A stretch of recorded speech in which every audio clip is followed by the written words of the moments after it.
ఒక ఆదర్శం. అలాగే మనకి భవిష్యత్తులో ఒక యువ నాయకత్వం ఉంది లోకేష్ గారి ద్వారా. అంటే ఏ పార్టీకి లేనటువంటి నమ్మకం కావచ్చు, భవిష్యత్ నాయకత్వం కావచ్చు, అలాగే ప్రజల యొక్క అవసరాలని గుర్తించేటువంటి నాయకత్వం కావచ్చు, ఈరోజు తెలుగుదేశం పార్టీలో ఉంది.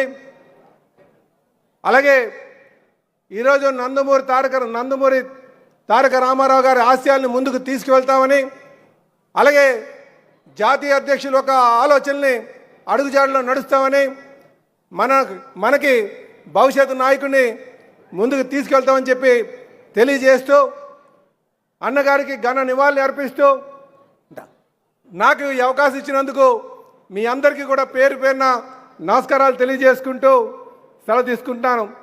అయితే జాతీయ అధ్యక్షుల వారు మాట్లాడే ముందు ఇక్కడ ఒక ఏవి ప్రజెంట్ చేస్తాం, తర్వాత జాతీయ అధ్యక్షుల వారు మాట్లాడతారు.